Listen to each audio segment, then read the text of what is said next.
Hallelujah. Hallelujah. Hallelujah.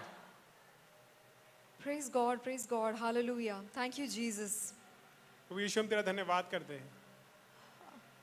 What Bonnie was sharing, the word that he was declaring, बॉनी जो बांट रहा था और जो वचन वो घोषित कर रहा था, something similar was stirring up on the inside of me while I was worshiping here. और जब मैं परमेश्वर की आराधना कर रही थी आज सुबह, तो उससे ही कुछ मिलता जुलता मेरी आत्मा में भी उकसाया जा रहा था। Something that is about to happen. और ऐसा कुछ जो होने वाला है। In the book of Kings, when the hand of the Lord came upon Elijah, he ran. और वचन ऐसे बताता है कि राजाओं की किताब में अगर हम पढ़ेंगे तो वहाँ पे ऐसा लिखा है कि जब परमेश्वर का हाथ एलिया के ऊपर आया तो लिखा है कि वो भागा, वो दौड़ा। And he ran in a way that he overtook the chariot. He overtook the chariot that was running.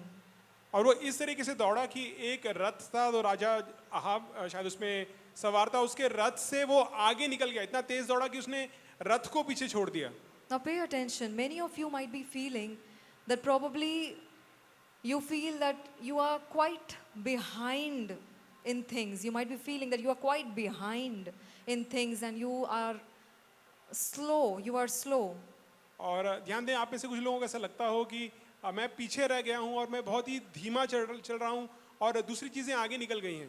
But this is what I feel that the Lord is saying, that His hand is going to come upon you in such a fashion that you are going to overtake the chariots that are running ahead of you. लेकिन मुझे ऐसा लगता है कि परमेश्वर का हाथ इस प्रकार से आपके ऊपर आएगा कि जब आप दौड़ोगे तो जो रथ आपसे आगे निकल गए हैं उन रथों को आप पीछे छोड़ दोगे। Because the spirit of overtaking is going to make you overtake the things that seemed that were ahead of you.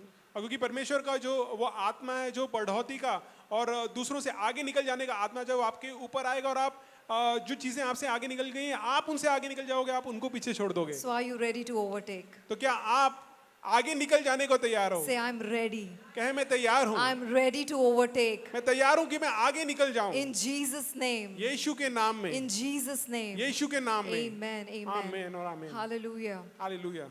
Come, let's pray as we go into the word. आइए हम पहले प्रार्थना करें इससे पहले कि हम परमेश्वर के वचन में जाएं। Father, we thank you for your awesome presence in this place. पिता, तेरी उपस्थिति के लिए जो यहाँ पे मौजूद है, मैं तेरा धन्यवाद करता We हूँ। thank you for what you are doing in the midst of this group of people here. प्रभु, ये जो लोग हैं, हम लोगों के बीच में जो तू कर रहा है उसके लिए हम तेरा धन्यवाद करते हैं। And Father, even as we hear from the word, we pray, Father, that you would speak to us today through the word also. प्रभु, हम प्रार्थना करते हैं जैसे कि हम तेरे वचन को सुनते हैं, हम प्रार्थना करते हैं अपने वचन के द्वारा तो हमसे बातचीत कर। We pray, Father, that your word will bring liberty into the lives of your people. पिता, हम प्रार्थना करते हैं कि तेरा वचन तेरे लोगों के जीवन में आजादी लेकर के आए। That your word will bring 100-fold fruit in the lives of your people. तेरे लोगों के जीवनों में तेरा वचन 100 गुना फल लेकर के आए। That your word will build up your people. और तेरा वचन तेरे लोगों को बनाए, बढ़ाए। That your word will strengthen your people, Lord. तेरे वचन से तेरे लोग मजबूत हों। We thank you, Father. हम तेरा धन्यवाद करते We हैं। open our hearts अपने दिलों को हम खोलते हैं to receive what you are giving to us today. ताकि वो जो आज के दिन तू हमें देना चाहता है, दे रहा है, उसको हम कबूल करें। And may Jesus and Jesus alone be glorified and lifted up in this place. और इस जगह पे केवल यीशु और केवल यीशु को ही महिमा मिले और ऊंचा हो। In Jesus' name. यीशु के नाम में हम मांगते हैं। Amen. Amen. Amen. Hallelujah. We all know this, that Bible says God is fill in the blank. God is love. God is love. परमेश्वर के वचन में ऐसा लिखा है कि परमेश्वर प्रेम है। We all know that. हम सब इस बात को जानते हैं। Bible mentions this. वचन में ऐसा साफ लिखा है। And the word of God says that God so loved us that he gave. और फिर परमेश्वर वचन में ये भी लिखा है कि परमेश्वर ने हमसे इतना प्रेम किया कि उसने दिया। What verse is that? ये कौन सी आयत है? Quiz time. इतना सीरियस मत देखिए, John 3:16. यूहन्ना 3:16 में ऐसा लिखा है। Yeah, it says, for God so loved the world that he gave his only begotten son, that whosoever would believe in him would not perish but have everlasting life. यूहन्ना 3:16 ऐसा कहता है कि परमेश्वर ने जगत से ऐसा प्रेम किया कि उसने अपना इकलौता पुत्र दे दिया ताकि जो कोई उससे विश्वास करे वो मरे नहीं लेकिन अनंत जीवन पाए।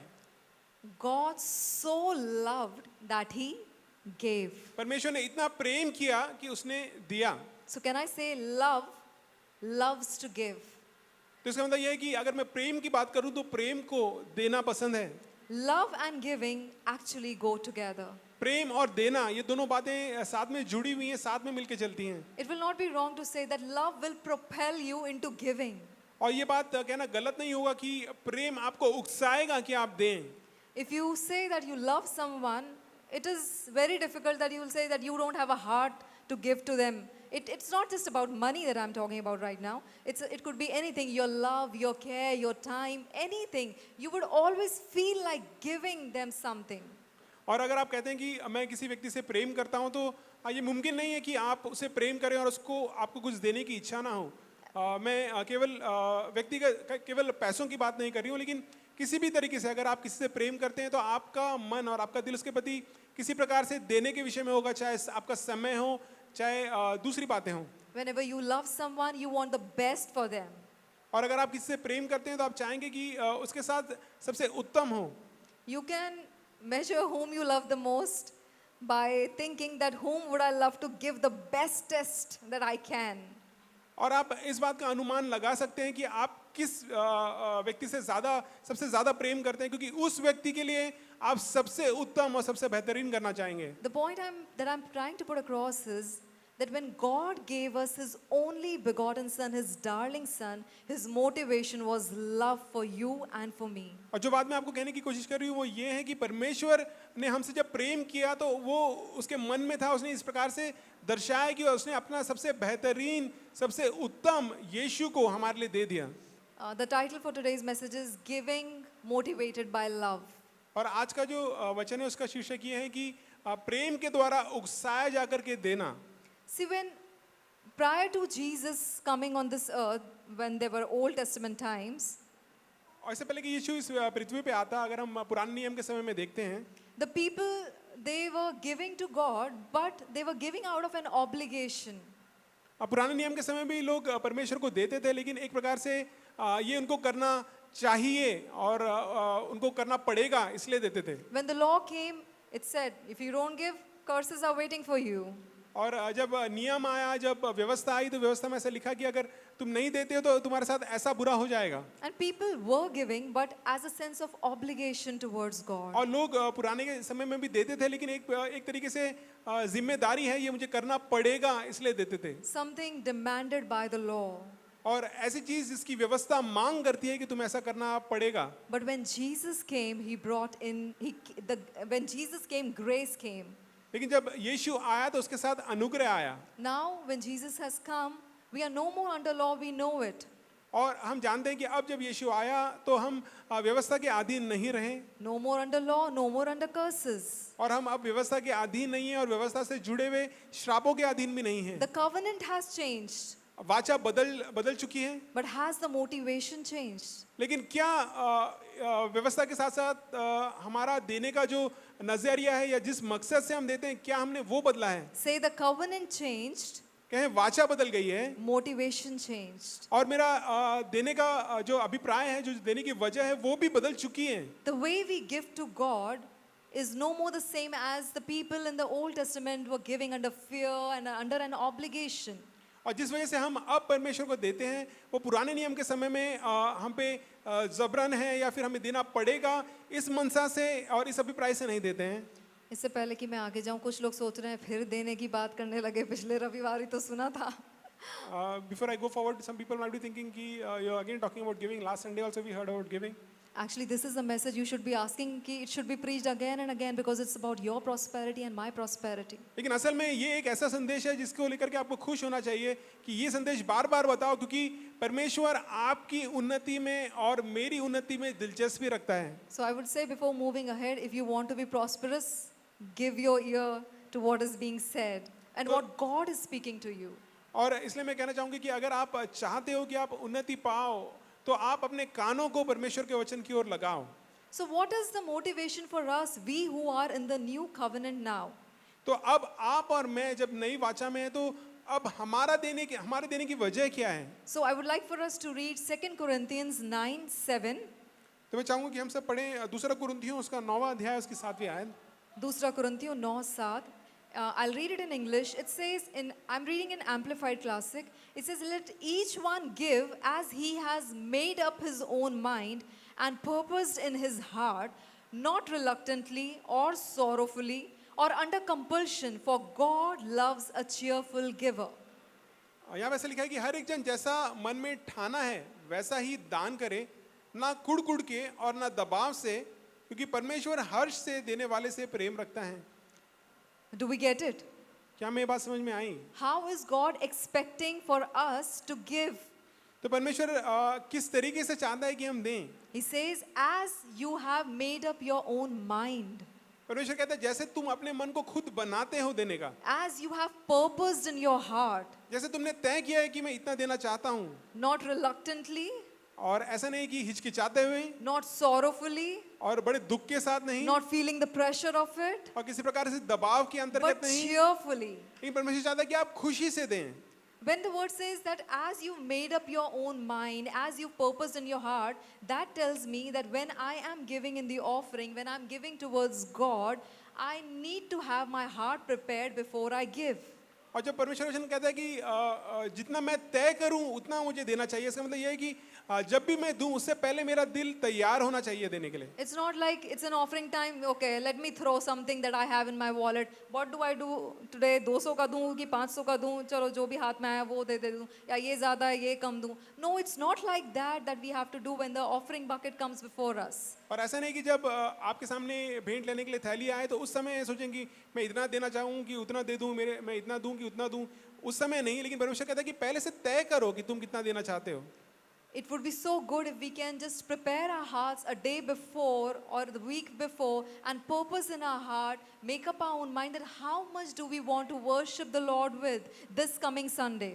और ये बहुत ही अच्छा होगा कि एक दिन पहले ही अगर हम अपने अपने मन की तैयारी करें कि कल के दिन जब भेंट ली जाएगी तो मैं कितना परमेश्वर को आनंद के साथ में देना चाहूँगा। And He loves a cheerful giver. और वचन में से लिखा है कि जो खुशी से देता है परमेश्वर को वो व्यक्ति बहुत पसंद है। ऐसा नहीं कि हाथ मरोड़ मरोड़ के एंड देना ही पड़ेगा, देखेंगे लोग क्या दे रहा हूँ, किसी की नजर पड़ गई तो। No, God loves a cheerful giver. ऐसा नहीं कि परमेश्वर जबरदस्ती करके आप पे जबरदस्ती करे, आपका हाथ मरोड़ रहा है और फिर आप जबरदस्ती करके दे रहे हैं। परमेश्वर ऐसा देने के बारे में नहीं कह रहा। परमेश्वर का वचन कहता है कि जो खुशी से, जो हर्ष से देता है, परमेश्वर को वो व्यक्ति पसंद है। Don't be tense, stay relaxed. This is about your prosperity, my तो prosperity. अपने आप को ये बातें सुनते हुए कसे नहीं, क्योंकि ये आपकी और मेरी उन्नति की बात है। Some of you are struggling in your hearts. It's all about giving, giving, giving. I'm saying stay relaxed. God is going to minister to your hearts today. और आप में से अगर कोई इस बात को लेकर के तनाव में आ गया कि देने के बारे में बता रहे हैं, तो मैं चाहूँगी कि आप लोग शांत रहें, विश्राम करें, क्योंकि परमेश्वर आपकी उन्नति की बात आज के दिन करने वाला है आपसे। When we talk about motivation, this verse, it really just does something to me. 1 Corinthians 13:3, and it says, and though I bestow all my goods to feed the poor, and though I give my body to be burned, and have not love, it profiteth me nothing. और जब देने की बात करते हैं और जब ये वचन मेरे सामने आता है तो एक तरीके से ये वचन मुझे उकसाता है, क्योंकि ये ऐसा कहता है कि और यदि मैं अपनी संपूर्ण संपत्ति कंगालों को खिला दूं या अपनी देह जलाने के लिए दे दूं और प्रेम ना रखूं तो मुझे कुछ भी लाभ नहीं।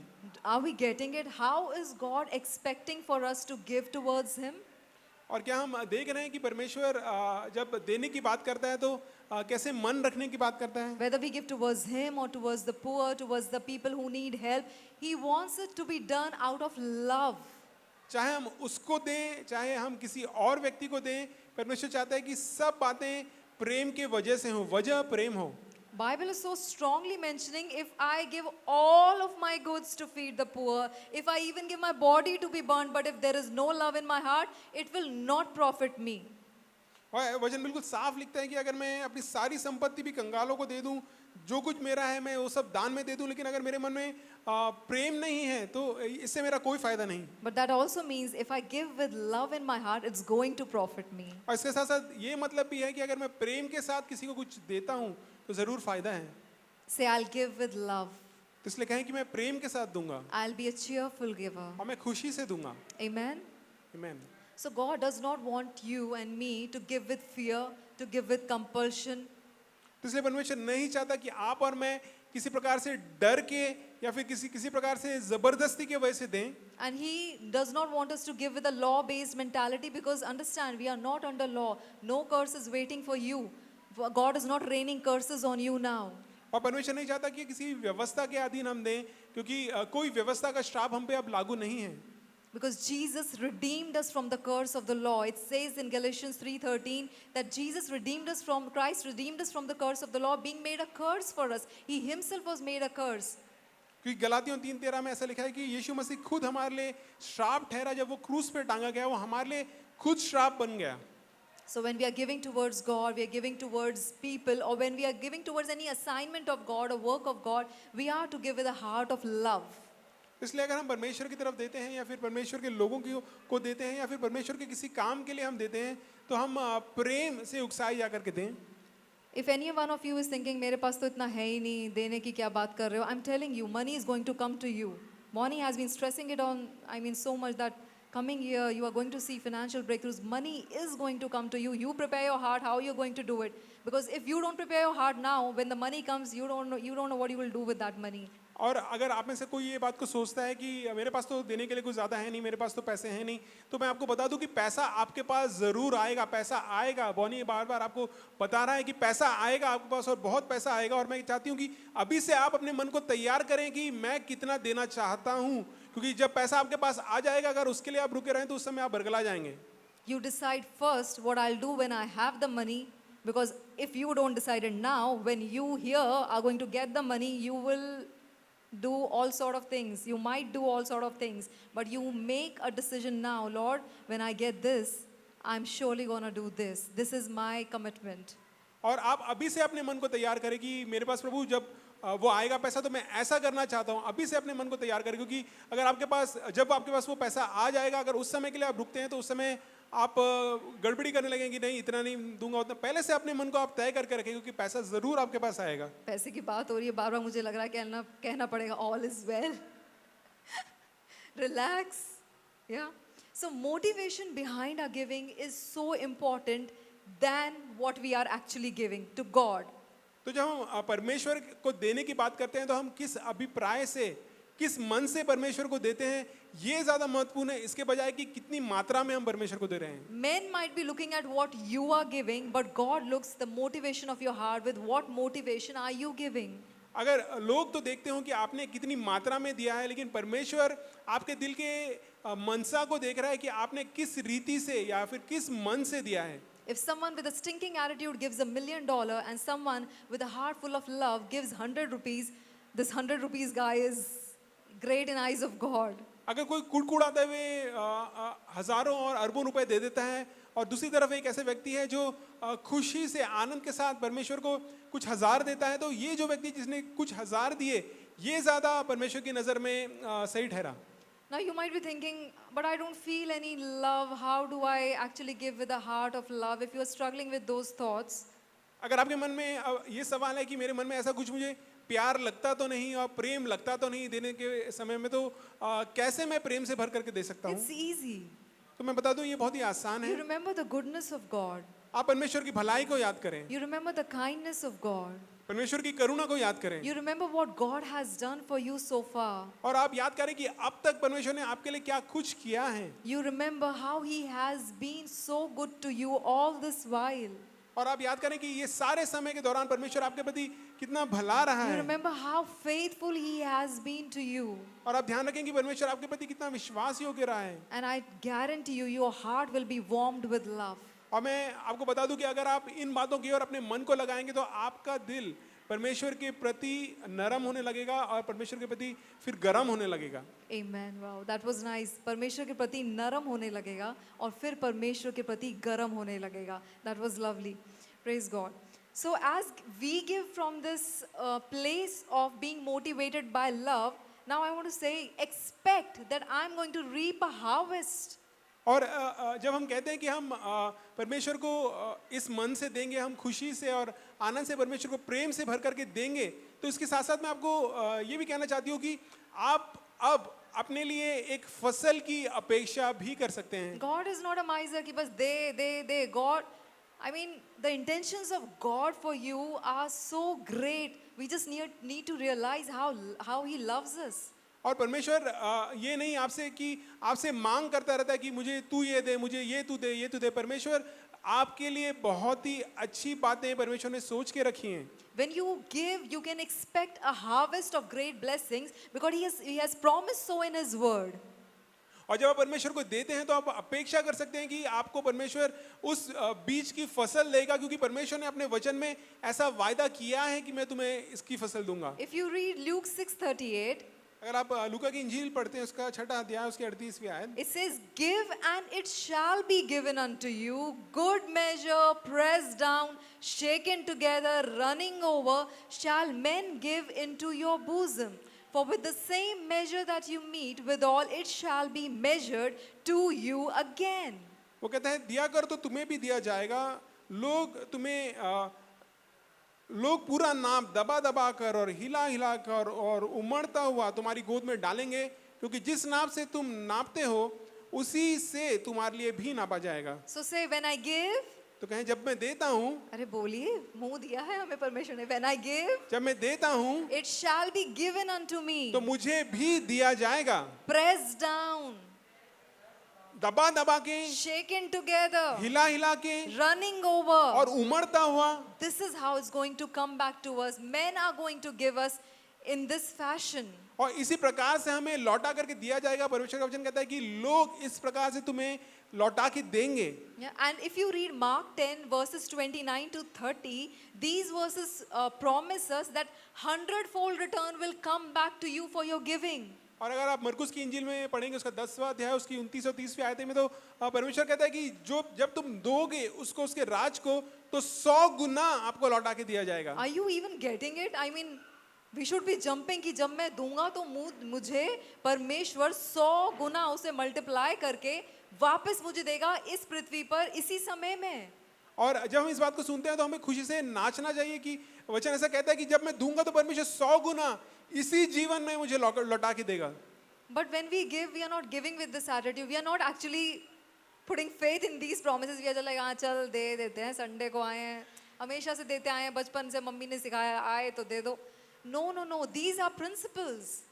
और लेकिन कई दफ़ा ऐसा होता है कि जब हम देते हैं तो हम आगे अपेक्षा नहीं करते, क्योंकि हम उसको एक रीति के तौर पे देते हैं कि अब रविवार के दिन आए हैं, भेंट ली जाएगी, तो बचपन से हमें सिखाया गया है कि भेंट में पैसे डालने चाहिए, तो हम उस रीति से देते नहीं। परमेश्वर का वचन हमें ये उत्साहित करता है कि हम अपेक्षा कर सकते हैं, क्योंकि ये परमेश्वर के वचन के सिद्धांत हैं कि ऐसा करने पे ऐसा होगा। Are we getting it? क्या हमें समझ में आ रहा है? Amen. While I was preparing the word, Holy Spirit reminded me of two extravagant givers in the New Testament. और जब मैं इस वचन को तैयार करी तो परमेश्वर के आत्मा ने मुझे 2 ऐसे उदार देने वालों के विषय में नए नियम में जो थे मुझे दिखाया या याद दिलाया। And as I was reminded of them, I was like, wow. और जब ये लोग मुझे याद आए तो बहुत ही मेरा मन अचंभा करने लगा। One is the Mary of Bethany. और एक बेथनी की Maryam, We all know about their story. और उसकी कहानी के विषय में हम सबको पता है। We know that Lazarus was dead for 4 days and Jesus came and he raised him up. और हमें पता है कि लाजर जो मरियम का भाई था वो 4 दिन से मरा हुआ था, और यीशु आया और यीशु ने उसको कब्र में से बाहर निकाला, उसको जिलाया। Now after Lazarus was raised, Jesus is visiting Bethany. It is 6 days before the Passover. He comes back to Lazarus and Mary and Martha's house. और उसके आगे की कहानी में ऐसा होता है कि जो फसह का पर्व होता है उससे 6 दिन पहले करीब यीशु वहाँ पे आता है बेथनी में, और लाजर और ये जो मरियम है मार्था, इनके घर में यीशु आता है। So in John 12, if you read 1 to 3, these verses tell us that Lazarus is sitting to dine, to have supper with the meal with Jesus. Martha is serving, and Mary, she does something different here. और यहाँ पे जब आप पढ़ते हैं यूहन्ना की इंजील उसका 12वां अध्याय उसकी पहले 3 आयतों में, तो वहाँ पे ऐसे लिखा है कि लाजर मेज पे यीशु के साथ बैठा है, और वो वहाँ पे लिखा है कि जो मार्था है वो सेवा करने में लगी हुई है, और यहाँ पे मरियम आती है और कुछ बहुत ही अद्भुत यहाँ पे करती है। The verses say, Mary took a pound of ointment of spikenard, very costly, and anointed the feet of Jesus and wiped his feet with her hair, and the house was filled with the odor of the ointment. और ऐसा लिखा है कि यीशु फसह के 6 दिन पहले जब वहाँ पे आया तब मरियम ने जटामासी का 8 सेर बहुमूल्य इत्र लेकर यीशु के पांवों पर डाला और अपने बालों से उसके पांव पोंछे और इत्र की सुगंध से घर सुगंधित हो गया। Do you know this perfume which Mary poured at the feet of Jesus? It was worth a 1 year's salary. और This, यहाँ पे जो इत्र मरियम ने यीशु के पैरों पे उंडेला, वो उस समय में आम तौर से किसी व्यक्ति के 1 साल की जितनी आमदनी होती थी इतना उसका मूल्य था। what is your 1 year's salary? तो आप सोच के देखें आपकी साल भर की आमदनी कितनी है। And say you purchase a perfume for that amount and you give it. और सोचें कि आप उतनी तनख्वाह का, उतने पैसों का आप एक इत्र खरीदते हैं और उस इत्र को आप यीशु के पैरों में डाल देते हैं। Mary anointed the feet of Jesus with this perfume. She was expressing her gratitude. Her heart was so overwhelmed because her brother was raised from the dead. और मरियम ने इस प्रकार से ही किया, इतना महंगा इत्र उसने यीशु के पैरों पे उंडेला। उसका दिल परमेश्वर के प्रति धन्यवाद और शुक्रगुजारी से भरा हुआ था कि मेरे भाई को यीशु ने मरे हुए हमसे जिलाया है। When she was pouring that at the feet of Jesus, it was her adoration for Jesus. It was her love of Jesus that she was pouring out actually. और जब वो यीशु के पैरों पे उस इत्र को उंडेल रही थी तो वो प्रेम के साथ और यीशु को सराहते हुए इस भावना से वो यीशु के पैरों में उस इत्र को उंडेल रही थी। Nobody asked Mary to give something. Nobody asked Mary to give something to Jesus. और किसी ने मरियम को कहा नहीं कि यीशु के लिए कुछ कर। But she was propelled into this because of her love for Jesus. लेकिन एक प्रकार से वो उकसाई गई क्योंकि वो यीशु से इतना प्रेम करती थी। She was like, I want to give the best that I have to Jesus. और वो ऐसी थी कि मेरे पास जो सबसे उत्तम है मैं वो यीशु को देना चाहती हूँ। In response to the grace of Jesus, the goodness of Jesus, the love of Jesus that Mary and her family had experienced, she just wanted to pour out that love, and she did that with the best she had, that perfume, which was a very costly affair. और यीशु ने जो उसके लिए किया उसके प्रतिसाद में प्रेम के साथ सराहना करते हुए जो सबसे उत्तम उसके पास था उसने यीशु के पैरों पे वो उंडेला। और ध्यान रखें कि वो सस्ता नहीं, बहुत ही बहुमूल्य था। She could have used this perfume for any other purpose, and it would have served her for a long time. और उस इत्र का किसी और तरीके से भी इस्तेमाल किया जाता, हो सकता है कि काफी समय तक वो इत्र उसको अपने जीवन में काम आता। Love wants to give the best. लेकिन जो प्रेम होता है वो सबसे उत्तम देना चाहता है। And this work of Mary, this giving of Mary is recorded in the Bible for you and me. और ये जो मरियम ने उस दिन किया ये परमेश्वर के वचन में शामिल किया गया और इसको आज आप और मैं पढ़ते हैं। So remember, whenever we are giving towards God, let us be motivated by love. तो आइए जब भी हम परमेश्वर को कुछ दें ध्यान रखें कि हम प्रेम की वजह से, प्रेम से उकसाए जाकर के दें। Because great lovers are great givers. क्योंकि वो जो सबसे ज्यादा प्रेम करता है सबसे ज्यादा देता है। Yeah? Say, this is about me. कहीं ये मेरे विषय में है। All is well. सब सही है I am relaxed. और मैं तसल्ली से हूँ, आराम से हूँ। Amen. Amen. I'm really telling you, brothers and sisters, this message about giving should be preached again and again and again if we want to see this church prosperous. और मैं आपको बताना चाहती हूँ कि ये जो देने के विषय में संदेश है ये बार बार प्रचार किया जाना चाहिए क्योंकि इससे हमारी उन्नति है। We give and God multiplies and gives back to us. This is the principle of God's word. हम देते हैं, परमेश्वर उसको बहुगुणित करके हमें लौटाता है। ये परमेश्वर के वचन का सिद्धांत है। Okay, second person who I felt the Holy Spirit reminding me was Zacchaeus. और जो दूसरे व्यक्ति है जिसके विषय में पवित्र आत्मा मुझे याद दिला रहा था वो जक्कई है। I mean, this story has become my second favorite story now. और ये जो इसकी कहानी है ये मेरे लिए मेरी सबसे दूसरी पसंदीदा कहानी बन गई है। This man, Bible says in Luke 19:2 onwards that this man was the chief of the publicans. I mean, those who were tax collectors. He was the chief among them. और परमेश्वर वचन बताता है कि जो चुंगी लेने वाले थे उनका ये सरदार था। And this man, the Bible says that Zacchaeus he sought to see Jesus, and he ran and he climbed on the tree because he knew that through this way Jesus is about to go. और वचन में लिखा है क्योंकि वो चाहता था, वो यीशु को देखना चाहता था इसलिए वो दौड़ के गया और क्योंकि वो नाटा था वचन बताता है वो एक पेड़ पे चढ़ गया। And further, the verses say that when Jesus came to that place, Jesus looked up and saw Zacchaeus. और फिर वचन ऐसा बताता है कि जब यीशु वहां से होकर के गुजर रहा था तो यीशु ने ऊपर की तरफ आंख लगाई और उसने जक्कई को देखा. Isn't it wonderful when we want to see Jesus, when we are seeking to see Jesus, Jesus is all the more waiting to see us. तो क्या ये उत्साहित करने वाली बात नहीं कि जब हम कहते हैं कि मैं यीशु को देखना चाहता हूँ, मैं यीशु को देखना चाहता हूँ, तो यीशु भी हमारी ओर ध्यान रखता है, वो भी हमें देखता है. There is one verse in the Bible, I don't remember the reference, but it says, when you seek me with all of your heart, I will be found of you. I mean, he's just waiting to be found of us. और एक वचन ऐसा कहता है कि जब हम अपने पूरे दिल से परमेश्वर को ढूंढते हैं तो वो हमें आसानी से मिल जाता है, क्योंकि वो चाहता है कि वो हमें मिल जाए. That was a sideway drifting. I come back to the topic. So Jesus says, Zacchaeus, come down because it is come down for today. I must abide at your house. और यीशु से कहता है कि जक्कई नीचे उतर आ, क्योंकि आज के दिन मुझे ये जरूरी है कि मैं तेरे घर में आऊं. And when Jesus comes to his house, verse 8 tells us the response of Zacchaeus, what he does. Now pay attention to this thing.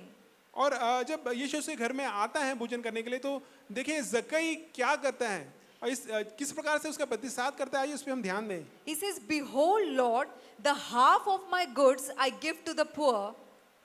उसने कहा कि प्रभु देख, मेरी जितनी संपत्ति है उसका आधा मैं गरीबों को दे देता हूँ. If I have taken anything from any man by false accusation, I restore him fourfold. यदि किसी मनुष्य का कुछ अन्याय करके मैंने लिया है तो उसको 4 गुना करके मैं लौटाता हूँ. अब आप सोचिए, ये चुंगी लेने वालों का चीफ आदमी, इसका ट्रांसफॉर्मेशन देखिए.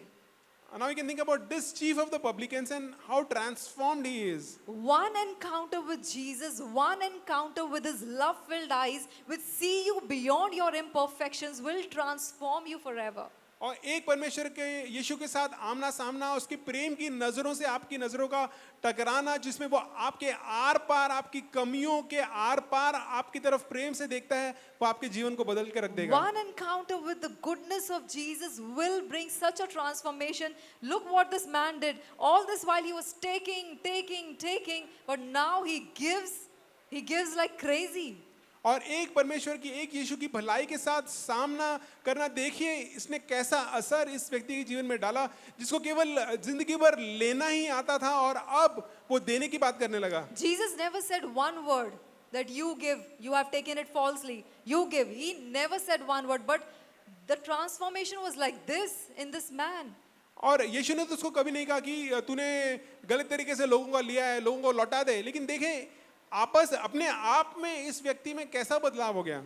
I believe when Zacchaeus encountered Jesus, he knew he is my treasure. No more what I have been thinking is my treasure, but Jesus is the real treasure of my life. और मैं इस बात को मानती हूँ कि जब जक्कई का यीशु के साथ सामना हुआ तो वो इस बात को जान गया कि ये व्यक्ति यीशु मेरा खजाना है, जिसको मैं अपने जीवन में मूल्यवान सोचता था. वो सारी चीजें मेरे लिए अब महत्वपूर्ण नहीं रही मुझे, लेकिन असली खजाना मिल चुका है. The more our hearts are captured with the love of Jesus, with the goodness of Jesus, with the grace of Jesus, we will flow out in giving towards him.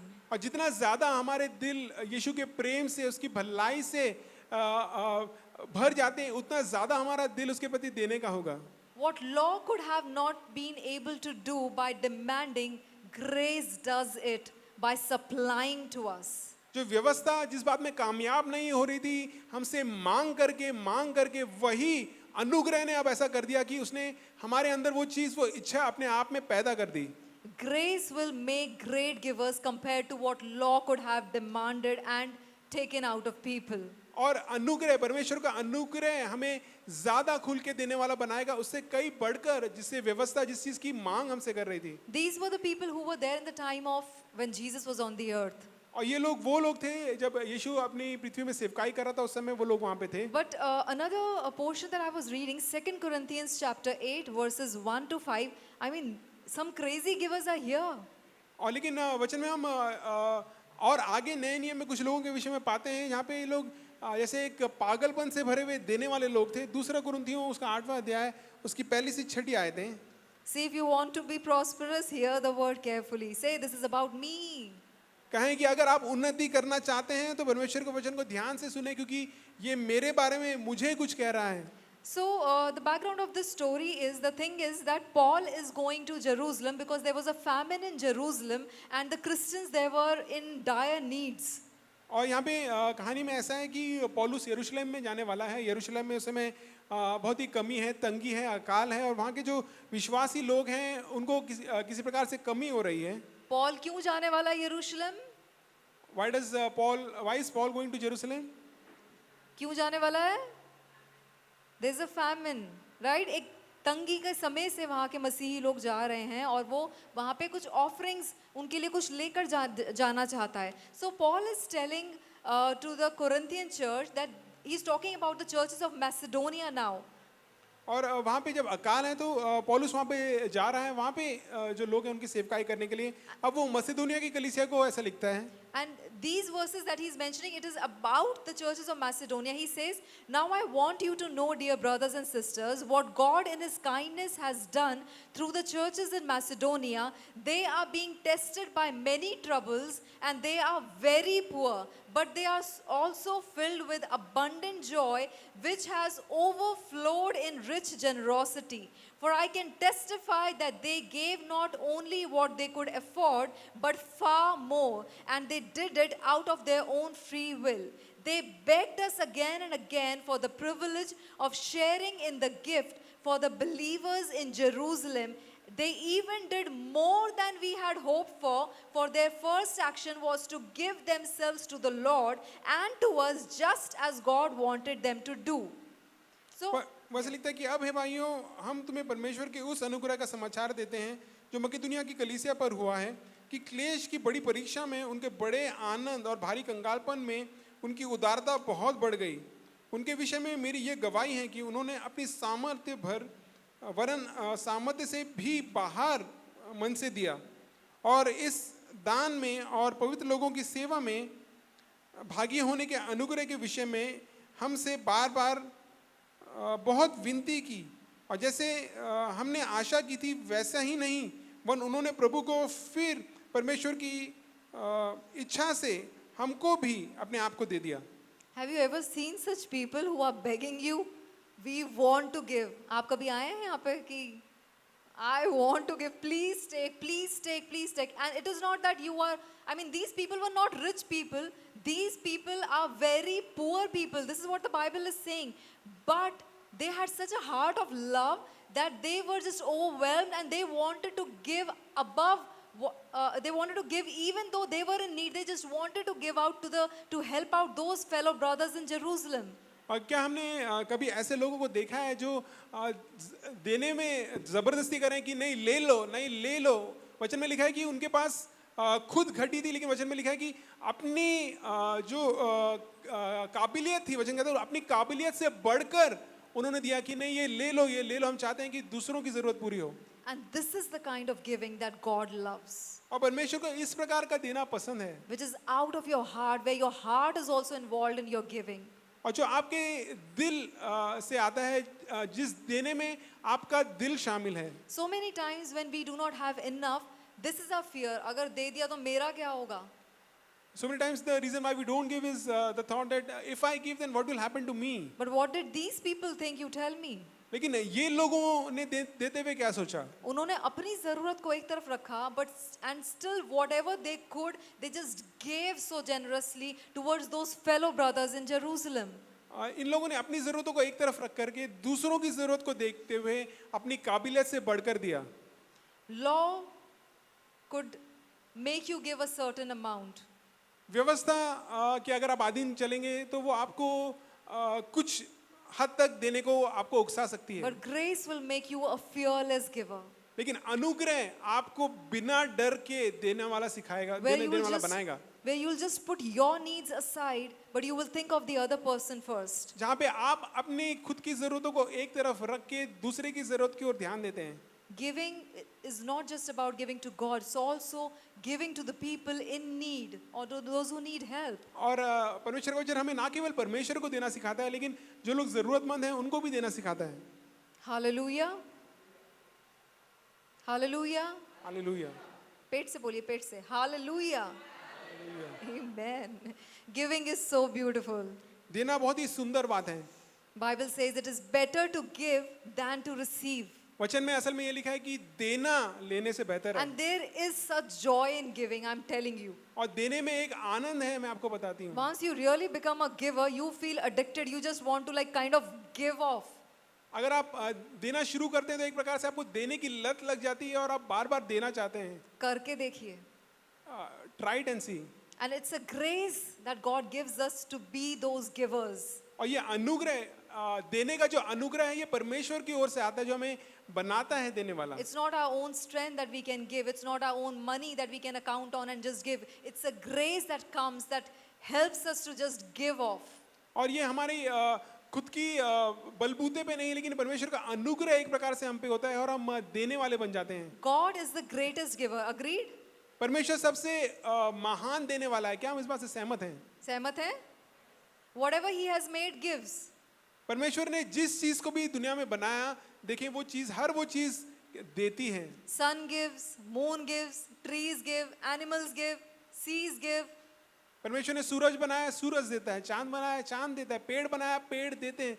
हर चीज जो परमेश्वर ने बनाई, हर चीज को देने वाला परमेश्वर ने बनाया. तो आपको क्या लगता है, आप और मैं जो परमेश्वर की इमेज में बने हैं, हमारा डिफॉल्ट क्या है? So then what do you think about yourself? If we and you and I are created in the image of God, then what is our default setting? No, taking is not our default. Giving is our default. लेना हमारा default नहीं है, देना हमारा default है. यही हमारा स्वभाव, असली स्वभाव है. Because we are made in the image of God. This is our true nature because after all हम परमेश्वर की प्रतिमा में बनाए गए हैं. So अगर हर समय में सोच रहे हैं कहाँ से मिल जाए, कौन दे दे, that is not your default. Your actual nature is किसको दे दूं, किसको जरूरत है, किसको हेल्प आउट कर दूं. तो अगर आपका मन ऐसा है कि कहाँ से मुझे मिल जाएगा, कहाँ से मुझे मिल जाएगा, तो ये आपका डिफॉल्ट नहीं है. But your actual default is whom can I give, किसको मैं दे दूं. And even keeping this one thing aside, that we are made in the image of God, more apart from that, you and me, we are new creation. We carry God who is the giver on the inside of us. और देखिए हम सब नई सृष्टि हैं. हम परमेश्वर के स्वरूप में बनाए गए हैं और वो हमारी, इसलिए जो देना है ये हमारी डिफॉल्ट है. God, the giver, the greatest giver, is on the inside of you and me, and He just wants to give. और वो जो सबसे महान देने वाला है वो अब आपके अंदर रहता है. अगर आपके अंदर वो रहता है तो वो देना चाहता है. And let us yield ourselves to Him and let us allow Him to give आइए अपने आप lavishly. आइए हम अपने आप को उसके अधीन करें और उसको मौका दें कि हमारे द्वारा वो लोगों को दे. आपको पता है डेड सी डेड क्यों है? क्योंकि वो लेती है, वो देती नहीं है. There's no outlet. There's only inlets in Dead Sea. जो डेड सी है वो मरा हुआ क्यों कहलाती है? क्योंकि उसके अंदर केवल पानी आता है, उसमें से कहीं जाता नहीं है. उसको केवल लेना आता है, देना नहीं आता है. Now we've been talking about giving, but it is important. You would say कि दूं कहाँ से? होना भी तो चाहिए. Now when we are talking about giving, then you might be thinking कि from where can I give? After all, I should have something to give. And that's the reason God wants us to be prosperous. And that, और यह इसके साथ फिर अब ये वजह है कि परमेश्वर चाहता है कि हम उन्नति पाएं. Say He wants me to be prosperous. क्या परमेश्वर चाहता है कि मैं उन्नति पाऊं, मेरे पास बहुत हो. He doesn't want you to depend on somebody else that they will supply your need. He wants to supply your need. He wants you to be prosperous. और परमेश्वर नहीं चाहता कि आप दूसरों का मुंह देखें कि दूसरों से मुझे कुछ मिले. परमेश्वर चाहता है कि आप खुद इतने उन्नति पाए हुए हों, आपके पास खुद इतना हो कि आप दूसरों को देने वाले बने. And He doesn't want us to be prosperous so that we would be self-focused, limelight on us. What could I get more? What can I do more for myself? No, it's a prosperity with a purpose. और परमेश्वर इसलिए आपको उन्नति नहीं देना चाहता कि आपका ध्यान अपने आप पे हो जाए कि देखो मेरे पास ये है, मेरे पास वो है. परमेश्वर नहीं चाहता कि हमारा ध्यान अपने आप पे हो, लेकिन परमेश्वर पे हो. And that purpose is mentioned in the Bible, why He wants us to be और prosperous. इसलिए परमेश्वर एक मकसद है जिसकी वजह से हमें उन्नति देना चाहता है, और वो उन्नति का मकसद परमेश्वर के वचन में हमें मिलता And the है. purpose is that we would have so much that we would abound in every good work. और परमेश्वर का वचन ऐसा कहता है कि हमारे पास इतना हो, इतना ज्यादा हो, ताकि हर एक अच्छे काम के लिए हमारे पास बहुत हो. Are we getting the intention of God? क्या हम परमेश्वर की मनसा को यहाँ पे देख रहे हैं? कुछ लोग कहते हैं मेरे पास बहुत है, बस और नहीं चाहिए मुझे. You are selfish. So many people say that I have so much. After all, now I don't have need of anything Because else. you've been just I have thinking- so much. If you think this way, then you are selfish. आप स्वार्थी हैं अगर आप कैसे सोचे तो. Just been thinking about yourself. मैं मेरा हमारे लिए बहुत है. No, no, no. It's not just about you. Check. परमेश्वर आपके बारे में नहीं बात कर रहा है, इसलिए आप ये मत सोचें कि मेरे लिए बहुत हो गया, आप काफी नहीं. परमेश्वर आपको और ज्यादा देना चाहता है ताकि आप औरों को दे सकें. Read with me 2 Corinthians 9:8. आइए देखें दूसरा कुरिन्थियों उसका 9वां अध्याय उसकी 8वीं आयत. And this verse says, and God is able to make all grace abound toward you, that you always having all sufficiency in all things may have an abundance for every good work. ऐसा लिखा है कि परमेश्वर सब प्रकार का अनुग्रह तुम्हें बहुतायत से दे सकता है, जिससे हर बात में और हर समय सब कुछ जो तुम्हें आवश्यक है तुम्हारे पास रहे. God wants us to have this much, that we will always have all sufficiency, that we will always be able to give for every good work, not just 5 good works, but for every good work. और परमेश्वर इस कदर और इतने हद तक हमें देना चाहता है. परमेश्वर वचन कहता है ताकि हमारे पास हर समय कुछ बातों के लिए नहीं, लेकिन हर एक अच्छी बात के लिए देने के लिए पर्याप्त हो और ज्यादा हो. Say, God wants me to be prosperous, परमेश्वर चाहता है कि मैं उन्नति पाऊं, so that I can abound, I can give towards every good work. ताकि हर एक अच्छे काम के लिए देने के लिए मेरे पास हो. Amen. आमीन. Read the 11th verse, same chapter. और उसी अध्याय की 11वीं आयत को आप आगे पढ़ें.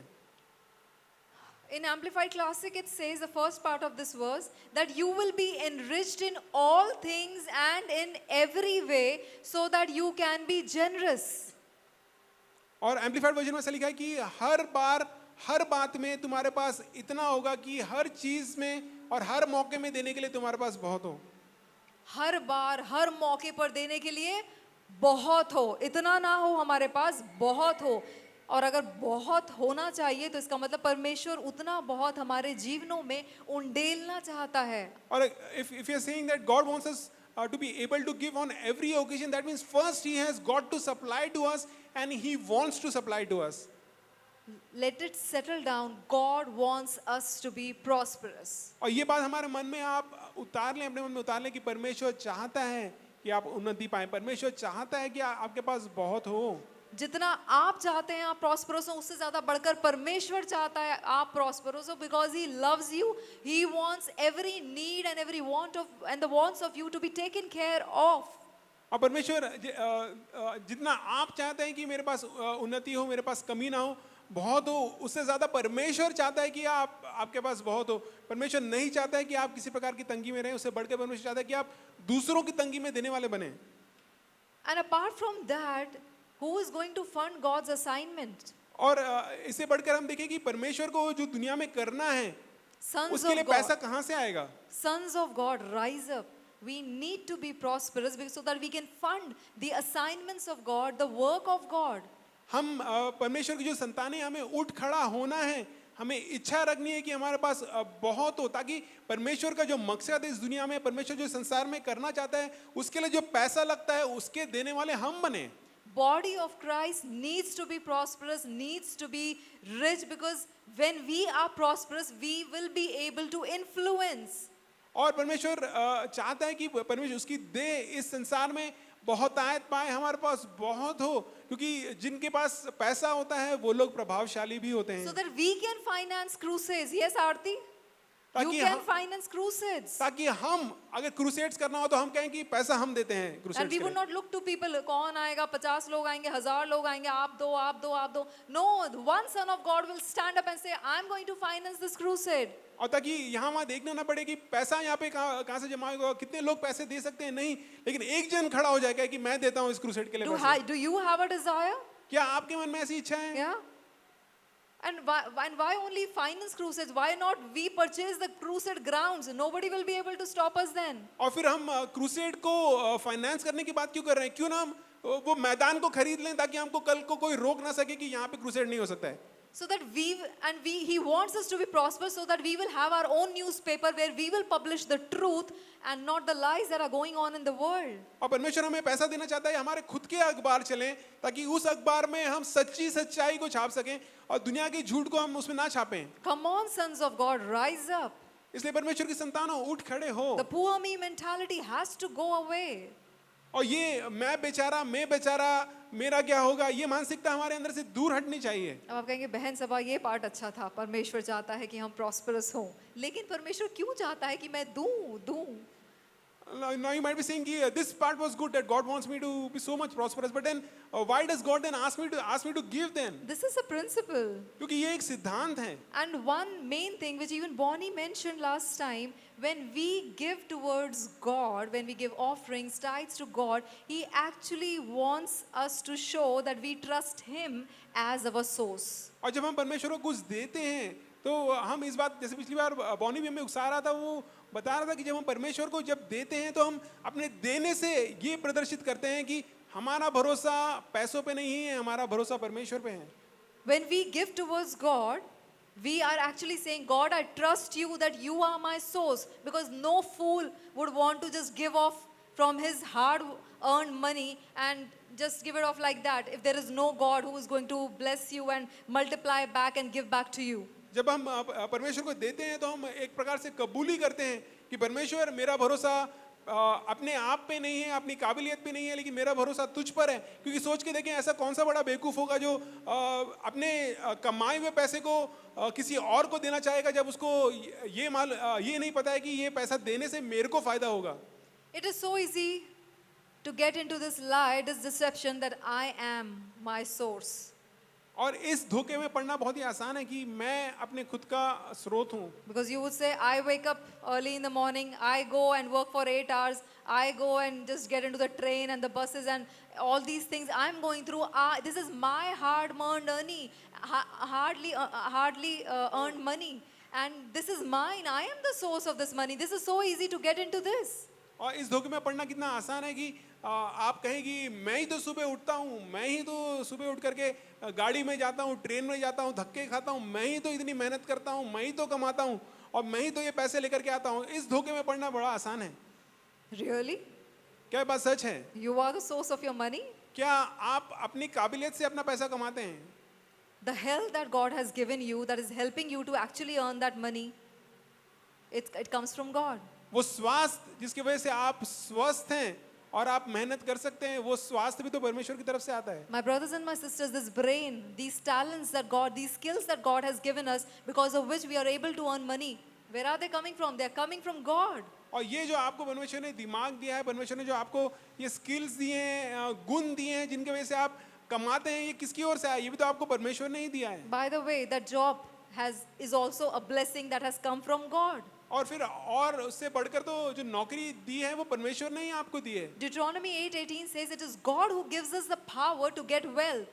व्यवस्था विवरण 8 और उसका 18 से कहता है कि परमेश्वर ही हमें संपत्ति धन कमाने की काबिलियत देता है। Everything is from Him, through Him and to Him. हर वो चीज परमेश्वर की ओर से ही आती है और उसके जरिए से ही उसको वापस जाती है। Now you can say, yes, I believe God is my source. Yes, sister, I believe it. और आप मुझे कहें कि बहन मेरे को तो भरोसा है, पूरा विश्वास है, परमेश्वर ही मेरा स्रोत है। Yes, God, I believe you are my source. हाँ प्रभु मुझे विश्वास है, तू ही मेरा स्रोत है। अरे बोलने से नहीं, कुछ करके तो बताओ। It's not about talking, it's about doing something and showing it. When you give your tithes, when you give offerings, when you give towards people, you are saying, God, I don't trust this money, this wealth to be my source. I trust that you are my source, and because you are my source, I'm not going to lack. Even though I am giving, I'm going to end up with much more than what I have given off. इसलिए जब आप दशमांश देते हैं, जब आप भेंट देते हैं, तो आप ये दर्शाते हैं, ये आप केवल बोलते नहीं, लेकिन आप ये करके दर्शाते हैं कि प्रभु मेरा भरोसा इन पैसों पे नहीं है, ना मेरा भरोसा अपनी काबिलियत पे है, लेकिन मेरा भरोसा तुझ पे है और मुझे विश्वास है कि तू मुझे और ज्यादा देने वाला है। This is where the rubber meets the road. When we say, Lord, I trust you to be my source, and I take this step of faith of giving, and I show that you are my source, not what I have earned, not my job, not my wealth, not the inheritance or whatever. और यहीं पे असल बात जमीन पे उतरती है कि जब आप करके दिखाते हैं और करने से आपके विश्वास के करने से ये साबित होता है कि आपका भरोसा असल में आप पे नहीं है, लेकिन असल में आपका भरोसा परमेश्वर पे ही है। And you know what? Finances are the area which God says it is the least where you can trust God with. If we cannot trust in this area, forget other areas. और परमेश्वर वचन बताता है कि जो finance है, जो पैसा है, ये सबसे छोटा क्षेत्र है जिसमें परमेश्वर पे भरोसा किया जा सकता है। अगर आप पैसे के विषय में परमेश्वर पे भरोसा नहीं करते हैं तो दूसरी बातों के लिए भी आप परमेश्वर पे भरोसा नहीं कर सकते हैं। Hallelujah. हालेलुया, पेट से Hallelujah. हालेलुया। Amen. थोड़ी सी देर और बोलूंगी. And I pray Holy Spirit would just stir up on the inside of us. I'll speak for some more time and I believe that परमेश्वर का आत्मा हमें अंदर से उकसाएगा। Every one of us should be prosperous so that we may abound in every good work. हमें से हर एक को उन्नति से भरा हुआ होना चाहिए ताकि हर अच्छे काम के लिए हमारे पास बहुत हो। Apart from that, you know what? When we are generous, when we give, what is the impact of it? और इन सब बातों से अलग बात ये भी है कि जब हम देते हैं, जब हम उदारता से देते हैं तो इसका क्या प्रभाव होता है? I had read these verses before, but this time, I mean, this just stood out. 2 Corinthians 9:10-13, that when we are generous towards people, it causes them to praise God, to thank God, to glorify God. और दूसरा कुरिन्थियों 9 उसकी 10 से 13 भी आयतें, ये मैंने पहले भी पढ़ी है, लेकिन इस बार जब मैंने इन आयतों को पढ़ा तो ये बातें मेरे लिए उठ के आई कि जब हम किसी को देते हैं तो उनके द्वारा भी परमेश्वर को धन्यवाद पहुंचता है। We'll just read it in one language, maybe in Hindi we can read. 2 Corinthians 9:10-13।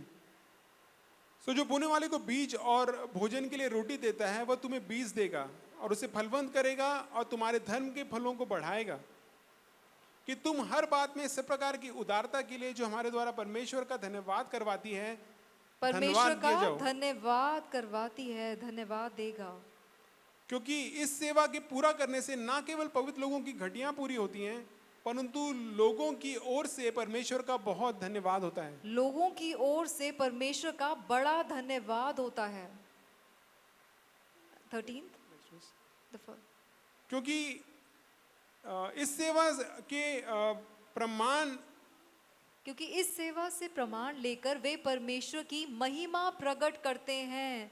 Your giving is causing thanks and praises and glory to be given to God. I mean, when you give towards people generously, they are thanking God. Lord, thank you for this person that you sent him, you sent him in my life that he could help me out in this season. They are praising God. They are glorifying God for that. और जब आप परमेश्वर से उकसाए जाते हैं और आप प्रेम से किसी को देते हैं तो वो व्यक्ति परमेश्वर का धन्यवाद करता है। वो कहता है कि प्रभु धन्यवाद करते हैं, तूने उसके मन में डाला। परमेश्वर इस भाई के लिए, इस बहन के लिए मैं तेरा धन्यवाद करती हूँ और उससे परमेश्वर को धन्यवाद पहुँचता है। When we are generous to people, we are showing them what is God's heart towards them.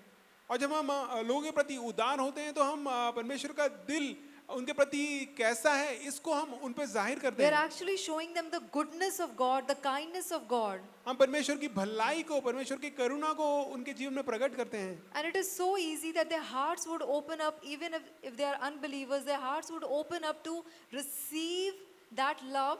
Their hearts would open up to Jesus, that what a loving Jesus this is. और अगर वो अविश्वासी भी हैं तो भी जब उनको कुछ दिया जाता है तो उनके दिल परमेश्वर के प्रति खुलते हैं और वो कहते हैं, वो जानेंगे कि ये कैसे लोग हैं, इनका परमेश्वर कैसा है जो मुझे आशीष देना चाहता है, जो मेरे लिए कुछ करना चाहता है। What 10,000 words cannot do, one act of generosity can do. जो 10,000 शब्द नहीं कर सकते वो परमेश्वर की प्रेम से भरा हुआ एक उदारता का काम कर सकता है। All of us, if we just think about it, if we try to recall, all of us have been so blessed by somebody in our lives, somewhere or the other, that we just felt the love of God, that warmth of God's love, that God, how much you love me, that you sent this person in my time of need.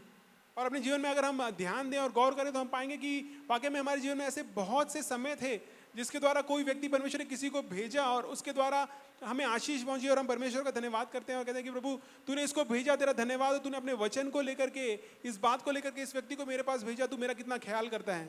कितने लोग ऐसा कह सकते हैं, ऐसे समय हम लोगों ने अनुभव करा कि परमेश्वर ने किसी ना किसी को हमारे जीवन में भेजा एंड वी सेड कि God I just feel that you love me so much. और हम how many people can testify that God has sent someone into our life and we felt the love of God through that person. We said, Lord, you sent this person, this word was for me or this thing was for me, and I recognize now how much you love me, how much you care for me. That's why you sent this person to me. अगर आपको याद नहीं आ रहा है तो घर जाके याद करना ज़रूर। ऐसे बहुत से लोग रास्ते में रहे हैं। And यहाँ if you're तक not able to आने में। remember now, go home and try to remember because surely it has happened to you many times. I remember when Tushar's mother, she came back from hospital after being in hospital for around 2 months, and Tushar and me, we were like so drained out morning till night, and in that very time, it so happened that Tushar was not well, and after some time, I was not well, and our house group people, Brother Murli and Sister Muta, Sister Amla, these guys got to know it, and I'm telling you, the way they reached out to us, I was like, God, how much you love us and how much you care for us. I was glorifying God, we were glorifying God, we were thanking God. Such tangible love of God we could feel at that time, I'm telling you. एक समय ऐसा भी था कि जब हमारे घर में क्या कहते हैं हम हॉस्पिटल से आए थे, मम्मी हॉस्पिटल से आई थी और उस समय मेरे को सबा को हम दोनों को कोविड हो गया और मम्मी एक कमरे में है सिस्टर के साथ और अब मैं और सबा दोनों अलग अलग कमरे में, हम लोग भी बाहर नहीं निकल सकते। उस समय जो हमारे हाउस ग्रुप के लोग थे उन लोगों ने किस प्रकार से मतलब हमारा ध्यान रखा और हमें खाना पहुंचाया और सब चीज़ें हमारे लिए की, तो उनके प्रेम को देख करके हम परमेश्वर का धन्यवाद करते हैं कि प्रभु तेरा धन्यवाद हो कि तूने हमारा इतना ख्याल रखा कि तूने किसी को भेजा और इनके द्वारा हमें आशीष मिली। आपके जीवन में भी ऐसे बहुत से लोग रहे होंगे। Never be unthankful, always have a heart of gratitude towards such people who have helped you, who have come to your aid when you were in your bad times or bad situations. और ज़रूर है कि आपके जीवन में भी there were so many people who had helped you in one way or the other. Let's not be unthankful, but let's be full of gratitude towards people, full of gratitude towards God because they helped you out. They were a blessing to you when you were in a time of need. And I'm telling you, I did not only thank God then, but even now when I remember what they did for us, my heart is full of gratitude that God, you showed me your love for me in that situation because we were like, I can't express in words. I mean, we were in bad shape that time because drained out, thinking of mummy, one person in one room, me in another room, and clueless what to do. And God just reaches out and in fashion and style, and He's like, I'm here, all is well, don't worry. और ना केवल उस समय के लिए हमने परमेश्वर का धन्यवाद किया, लेकिन जब भी हम उन बातों को याद करते हैं हम बार बार परमेश्वर का धन्यवाद करते रहते हैं। और क्योंकि वो समय ऐसा था कि जब हमें ज़रूरत थी और परमेश्वर ने बड़ी आसानी से सबसे उत्तम और बेहतरीन हमारे लिए किया। But again, I want to remind you, it is better to give than to receive. Being the receiver is good, praise God. But why not just think, Lord, make me such an instrument that I would bring your goodness, your love, your kindness to somebody who is needing it at that time. और एक बार फिर मैं आपको इस बात को याद दिलाना चाहती हूँ कि लेना अच्छा है, लेकिन देना परमेश्वर का वचन कहता है उससे बेहतर है। प्रभु हम कहें कि प्रभु मुझे ऐसा बना, मुझे ऐसी काबिलियत है कि मैं दूसरों को देने वाला बनूं और किसी की अगर कोई ज़रूरत है तो उसको मैं पूरा करने वाला बनूं। We are talking about giving. हम देने के विषय में बात कर रहे हैं। And this is a principle. और ये एक सिद्धांत है। देखिए Luke 6:38 में हमने पढ़ा, God has said, give and it shall be given to you, pressed down, shaken together, running over.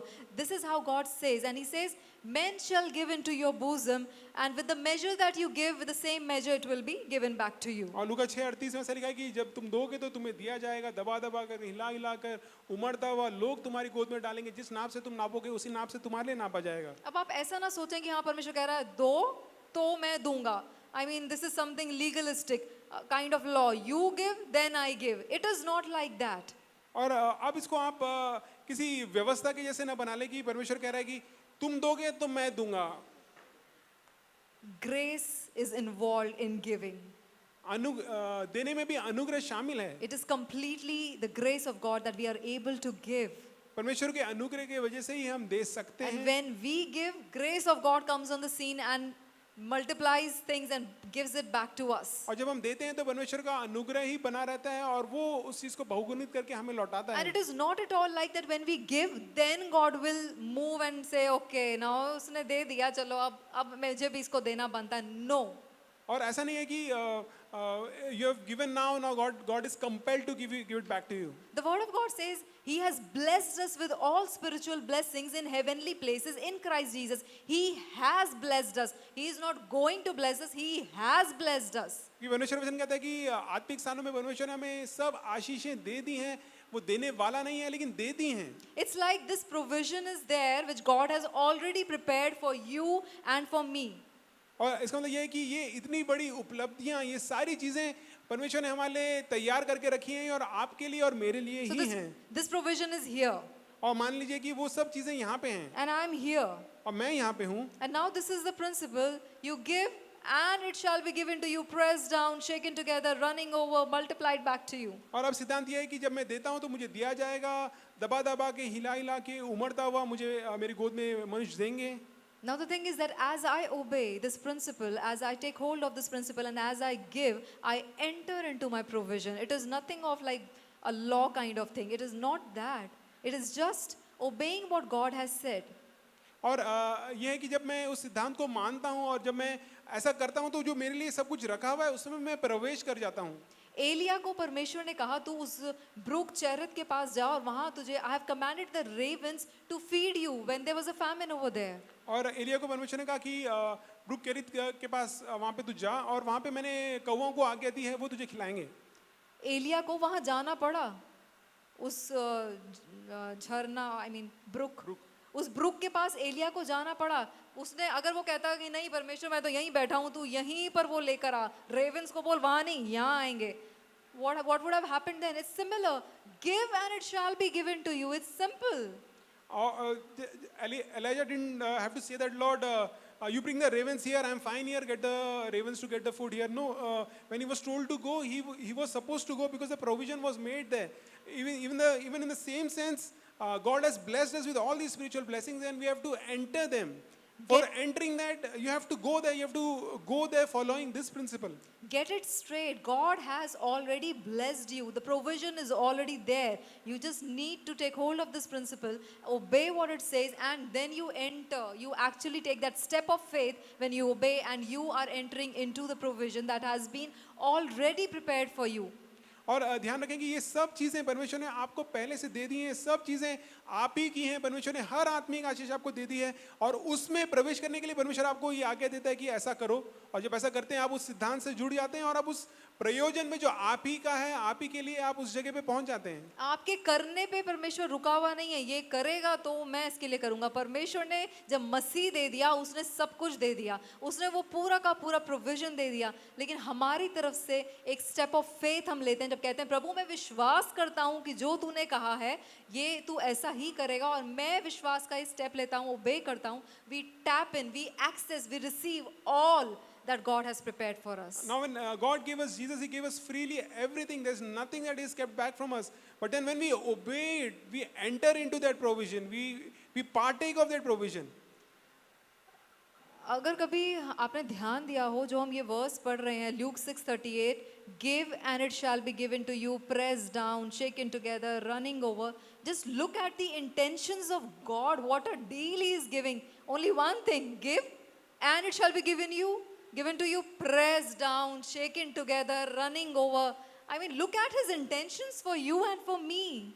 और अगर आप इस वचन पे ध्यान देंगे तो आप परमेश्वर की मनसा को देखेंगे। वो एक बार वो कहता है कि दो तो तुम्हें दिया जाएगा, दबा दबा के, हिला हिला कर, उमड़ता हुआ तुम्हारी गोद में डाला जाएगा। तो परमेश्वर हमारे देने से बढ़कर कितने ज्यादा हमारे पाने में और हमें किस प्रकार से परमेश्वर आशीष देने में दिलचस्पी रखता है। And Mark 10 says 100-fold will come back to you in this life. मरकुस इंजील उसका 10वां अध्याय ऐसा कहती है कि 100 गुना तुम इसी पृथ्वी पे काटोगे। But still we are reluctant to give. We are fearful to give. लेकिन फिर भी हम देने से हिचकिचाते हैं, देने से हम डरते हैं। When we are doing that, we are actually saying, God, I kind of fear to trust you that much. और जब हम ऐसा करते हैं तो हम एक तरीके से परमेश्वर को ये कहते हैं कि प्रभु इतना ज्यादा भी तुझ पे भरोसा करने से मैं डरता हूँ। If you trust me and I tell you, I give you 10 rupees, नहीं, you give me 10 rupees and I'll give you 100 rupees. Will you come and give it to me? Would you like this deal? अगर आप मुझ पे वाकई में भरोसा करते हैं और अब मैं आपको एक ऐसी स्कीम बताती हूँ, मैं आपको कहूँगी कि 10 रुपए दोगे तो 100 रुपए वापस मिलेगा, तो कितने लोग खुशी से 10 रुपए देना चाहेंगे? अच्छा, 10 रुपए दोगे तो 500 मिलेगा, चलो 100 रुपए का इतना वो नहीं है वैल्यू। अगर मैं कहती हूँ कि आप मुझे 10 रुपए दो, मैं आपको 500 दूंगी, तो अगर आप मुझ पे भरोसा रखते हो तो आप कहोगे क्या क्या डील है, भागता हुआ जाऊंगा, अभी 10 रुपए दूंगा, 500 का नोट लेकर आऊंगा। I am telling you, you will do that, but when God says you give and I will give you press down, shaken together, running over, we are like दूं कि नहीं दूं, कितना दूं? If you really trust me, then I present a scheme to you. I say that if you give 10 rupees, invest 10 rupees, I'll give you 500. So if you really trust me, then you will gather all the resources, you'll beg, borrow, steal, whatever, and you'll try to give me 10 rupees because you know that you'll get 500 rupees back. But then when God is telling you that I'll give you so much back, then if you are not giving Him, then it shows, do we really trust Him? We need to trust God. हमें परमेश्वर पे भरोसा करना चाहिए He is trustworthy. क्योंकि वो भरोसे के लायक है His intentions for you and me are so good. और उसकी इच्छाएं हमारे लिए इतनी बड़ी हैं, इतनी महान हैं, He wants us to be prosperous. और वो चाहता है कि हम उन्नति पाएं। When you give, expect that I am going to receive back because God has promised me. और जब आप देते हैं तो आप अपेक्षा करें कि मुझे वापस मिलेगा क्योंकि परमेश्वर ने वायदा किया है। In fact, when you give, your heart should be, Father, thank you that you've given me to give, and as I give, I stand on your promise, it shall be given back to me, और multiplied back. जब आप देते हैं तो इस विश्वास से दें कि प्रभु धन्यवाद करते हैं कि तूने मुझे इस देने के काबिल बनाया, और जब मैं इसको दे रहा हूं तो मेरा ये विश्वास है कि अब बहुगुणित होके मुझे लौटाया जाएगा। Don't be like I offering bucket और कुछ भी डाल दिया. No, this is a very important time. We've been missing out on that. If our heart is not prepared and we are just throwing something whatever we feel like, that's the reason where we are. और ऐसा ना सोचे कि ये भेंट लेने का समय एक मामूली समय, ये बहुत ही खास समय है, और इसमें बड़े ध्यान से आप परमेश्वर का आदर करते हुए, अपने प्रेम को दर्शाते हुए और अपने मन में तय करते हुए आप परमेश्वर के राज में बोएं, अपेक्षा करते हुए। और अगर हम ऐसा नहीं करते हैं, इस वजह से हम कई बार अपनी चीज़ों को अपने हाथों से जाने देते हैं और खो बैठते हैं। One thing, and I'll just finish off. Just give me few minutes. और एक और बात है, मैं इसको कह के मैं खत्म करना चाहूँगी, कुछ और मिनट आप मेरे को दें। This Luke 6:38, the last part of this verse says, the measure with which we give, with the same measure it will be measured back to us. और इसी आयत लूका 6 उसके 38 उसके आखिरी भाग में से लिखा है कि जिस नाप से हम देंगे उसी नाप से हमारे लिए वापस लौटाया जाएगा। तो अगर हमने एक चम्मच लेके प्रभु को दिया है तो परमेश्वर मल्टीप्लाई करके तो मुझे देगा, लेकिन वो ही चम्मच लिया जाएगा, और वो चम्मच को जितना वो चम्मच से मल्टीप्लाई करके दे सकता है वो चम्मच से मल्टीप्लाई करके दिया जाएगा। अगर हमारा देने का नाप चम्मच है, then spoonfuls would be given back to us. But अगर मैंने ट्रक लिया और मैंने ट्रक लेकर दिया है तो परमेश्वर जब मुझे मल्टीप्लाई करके देने वाला है, press down, shaken together, running over, तो वो ट्रक का मेजर लेके ही मुझे मल्टीप्लाई होके आएगा। But then if you are using the measure of a truck to give to him, then the measure of truck would be used to give back to me.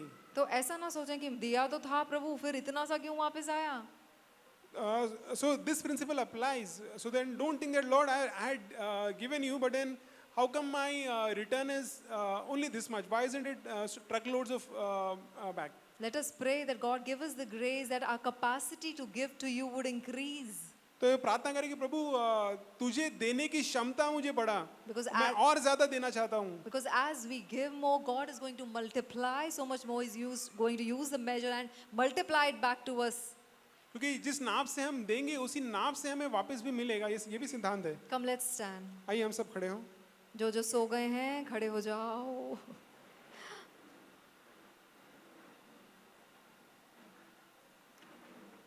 Our motto should be, I want to live to give. ये हमारी मनसा होनी चाहिए कि प्रभु मैं देने के लिए जीता हूँ। When we live to give, we keep God's goodness flowing in this world. और जब हम जीते ही देने के लिए हैं तो हम परमेश्वर की भलाई को इस संसार में बहने देते हैं। We are able to touch this world with the kindness, the goodness, the love of God.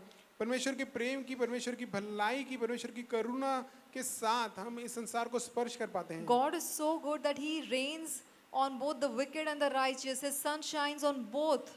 और परमेश्वर तो इतना भला है कि वचन कहता है कि वो अच्छे और बुरे इंसान पे, दोनों पे अपने सूरज को चमकने देता है। When we give, we are able to bring God to those people who have never experienced His goodness. और जब हम देते हैं तो हम परमेश्वर को उन लोगों तक पहुंचाते हैं जिन्होंने कभी परमेश्वर की भलाई को अपने जीवन में अनुभव नहीं किया है। God is a good God, He is a generous God. परमेश्वर एक भला परमेश्वर है, वो एक उदार परमेश्वर है। Come, let's pray. आइए हम प्रार्थना करें। I would request the Shah to please pray for us.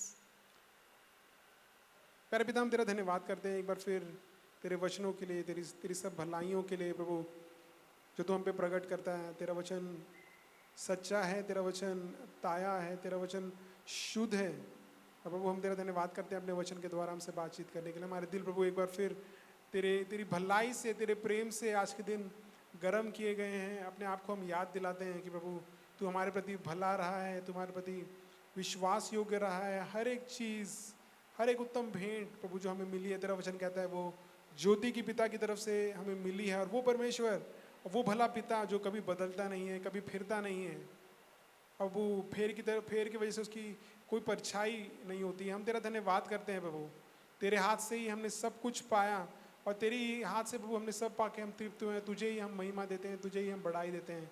प्रभु इन सब वचनों को लेकर के तो हमसे बातचीत कर, हमारे दिलों को तो आश्वस्त कर। प्रभु तू हमारी भलाई में, हमारी उन्नति में दिलचस्पी रखता है। हमारे दिलों से प्रभु हम खुल के उदारता से तुझे देने वाले बने। तेरा वचन कहता है you love a hilarious giver, you love a cheerful giver.